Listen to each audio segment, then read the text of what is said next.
मेरे हौसलों की उड़ान अभी बाकी है, मेरे सपनों में जान अभी बाकी है। अभी तो धरती को नापा है जनाब, पूरा आसमान अभी बाकी है। कुछ ऐसी ही कहानी है मुजफ्फरपुर के फैशन डिजाइनर आभा चौधरी की। आभा चौधरी ने जीवन को झंझावतों से अपने लिए और अपने पूरे परिवार के लिए एक ऐसा रास्ता तैयार किया जिसके बारे में जानकर आप भी हैरान हो जाएंगे। कहानी में मोड़ तब आया जब आभा चौधरी के पिता की मौत हो गई।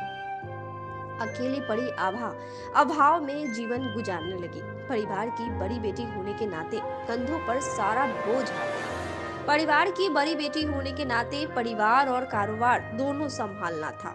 बहनों की उम्र 2.5 साल, 5 साल, 18 साल और 16 साल की थी। सबको पालना आभा की जिम्मेदारी थी।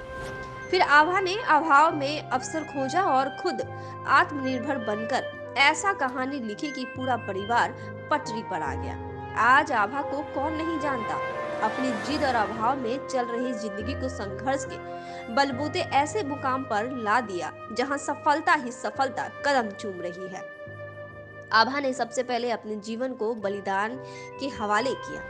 अपने सपनों को, अपने इंगेजमेंट को तोड़ दिया। डिजाइनर कपड़ा तैयार करने लगी, प्रदर्शनी में जाने लगी, खुद का एग्जीबिशन लगाना शुरू कर दिया। प्रदर्शनी से ही ऑर्डर मिलने लगा और उत्साह तब बढ़ा तो दिल्ली और पटना के कई शोरूम से डिमांड आने लगी। आभा आमदनी बढ़ाने के बाद सबसे पहले बहनों को सेटल किया और एक बहन को मल्टीनेशनल कंपनी में जॉब मिलाया। आज आभा परिवार और कारोबार दोनों संभल रही है। आभा ने बताया कि अब उनकी जिंदगी और दुनिया दोनों सही पटरी पर है। डिजाइनर कपड़े के क्षेत्र में पहचान बना चुकी है। आभा खुद का एक मैन्युफैक्चरिंग यूनिट शुरू कर दिया है। आभा आज की तारीख में खुद को संभालने के साथ कई परिवारों को रोजगार मुहैया करा रही है। जिंदगी को जीवटता के साथ जीने वाली आभा आज दूसरे के घरों में रोटी और रोशनी दोनों बिखेर रही है। देखिए ये खास ग्राउंड रिपोर्ट। मेरे पिताजी तो सूतापट्टी में जैसा सभी कोई दुकान कपड़े का करते थे वैसे ही करते थे, लेकिन फिर जब मैं आई क्योंकि मैंने फिर फैशन यानी कोर्स किया और उसके बाद गारमेंट्स मैन्युफैक्चरिंग में आ गई।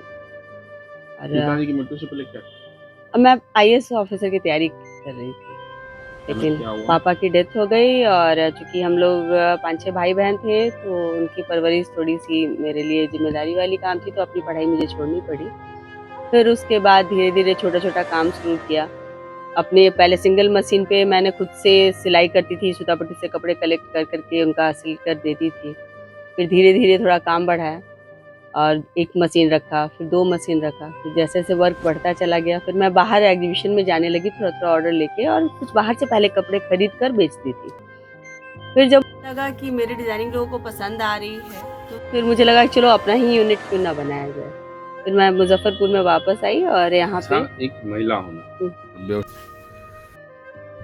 सूता नया ट्रेंड, क्योंकि मैं कपड़े बेचने में मुझे कोई इंटरेस्ट नहीं था, मुझे डिजाइनर कपड़े पसंद थे। और जब सूतापट्टी में कपड़े मिल रहे हैं तो मैं इसको एज अ डिजाइनर वेयर क्यों ना बेचूं। जब मेरे पास वो आइडिया है तो इस मंडी को भी रेडीमेड गारमेंट का बनाया जा सकता था, मैन्युफैक्चरिंग यूनिट बनाया जा सकता था, इसलिए मैंने शुरुआत किया था। शादी भी नहीं की आपने?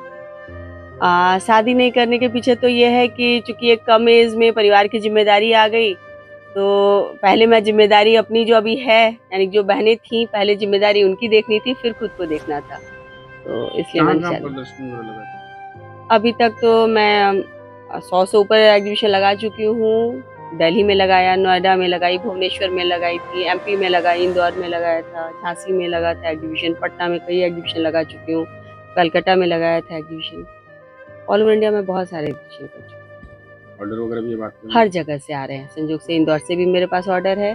क्या क्या डिजाइनिंग में क्या क्या डिजाइनर कपड़ों में आपको? मैं रेगुलर वेयर भी बनाती हूँ, जो डेली वेयर में लोग कपड़े पहनते हैं वो भी बनाती हूँ। हेवी कपड़े में भी डिजाइनर साड़ियाँ हैं, सलवार सूट हैं, वो भी बनाती हूँ। साथ में मुझे कॉर्पोरेट यूनिफॉर्म बनाने का भी ऑर्डर अच्छा खासा मिला।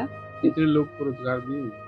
अभी तक ऐसे पेरोल पे देखा जाए जो ऑफिस स्टाफ है वो तो 22 हैं, लेकिन इसके अलावा जो मैं घर घर से काम करवा के उन लोगों से मंगवाती हूँ वो करीब करीब 200 महिला से ज्यादा है, जो कुछ सुजनी आर्ट करके कितने मुझे की देते। कारोबार आज करती होंगी सालाना?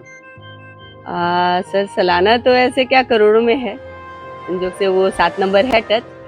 और इसमें 200 से ऊपर महिला हैं जो अपने घर से काम करती हैं, जो मेरे लिए सुजनी आर्ट करती हैं, कुछ लोग मधुबनी आर्ट करती हैं, कुछ मंजूसा आर्ट करके मुझे कपड़े देती हैं, कुछ लोग फ्री स्टाइल एंड पेंटिंग करके देती हैं। क्योंकि मैं टिपिकली चाहती हूँ कि हिंदुस्तान के हाथ में बहुत सारी कलाएँ हैं, वो हमारे डिज़ाइनर वेयर में भी है और लोग उसे पसंद करें।